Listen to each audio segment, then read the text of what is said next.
परमेश्वर के धन्य नाम की महिमा हो। प्रभात मनन के सत्र 2826 में आप सभी का बड़े प्रेम के साथ स्वागत करता हूं। आइए आज का मनन के लिए हम पढ़ते हैं प्रकाशित वाक्य अध्याय 5 पद 11 और 12।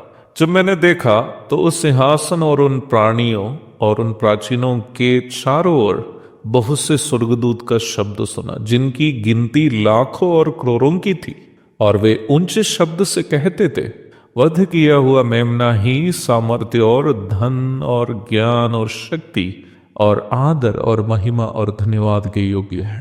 पढ़ी गई बाइबल पदों में स्वर्ग में होने वाली महान आराधना को हम देख रहे हैं।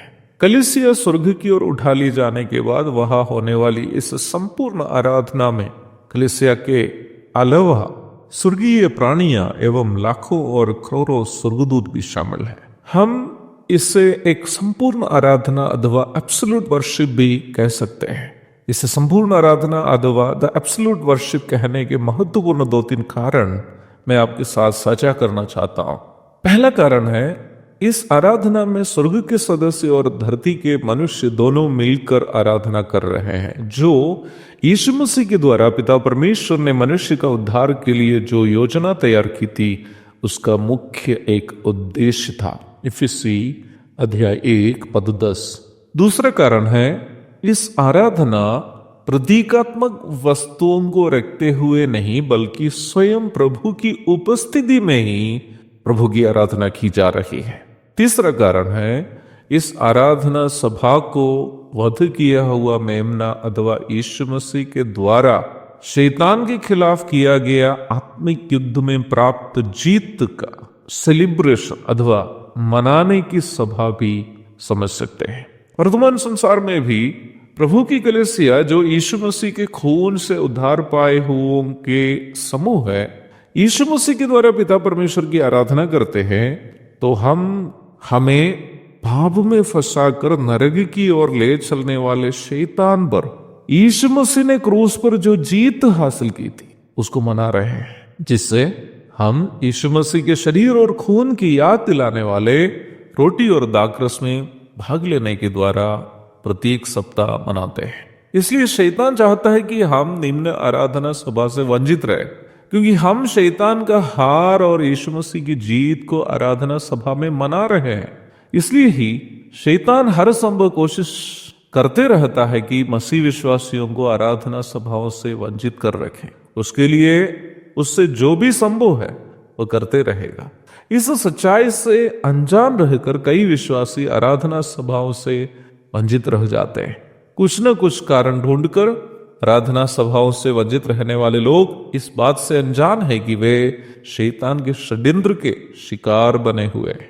अवश्य ध्यान रखें कि हम जो वर्तमान धरती पर प्रभु की आराधना शैतान पर प्रभु की जीत की याद करते हुए कर रहे हैं, वही स्वर्ग में स्वर्गीय प्राणियों के संग तथा करोड़ों स्वर्गदूतों के संग शैतान पर प्रभु की जीत को मनाने जा रहे हैं। जैसे धरती पर हमारी आराधना का केंद्र विषय वध किया हुआ मेमना अर्थात प्रभु यीशु मसीह है, वही वध किया हुआ मेमना प्रभु यीशु मसीह ही उस स्वर्गीय आराधना का भी केंद्र विषय रहेगा।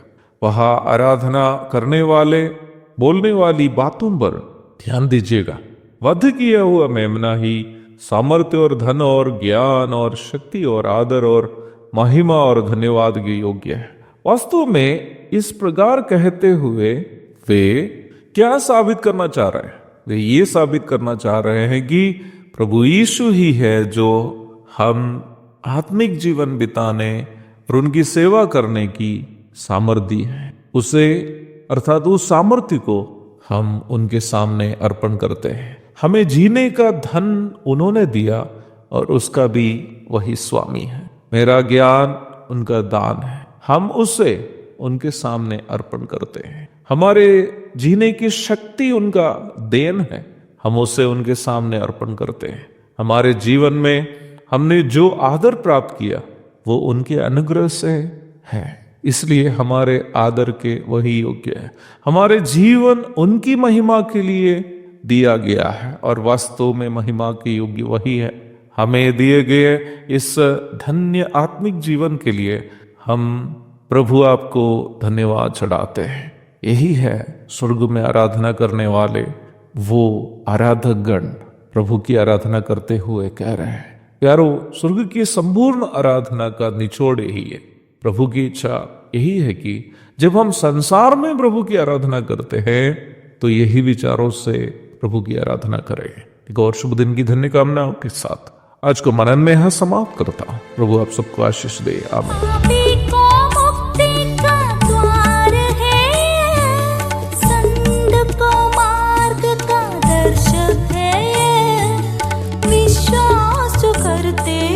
उसके लिए अनंत जीवन का साधन है ये है वचन, प्यारा वचन, यीशु मसीह का प्यारा वचन।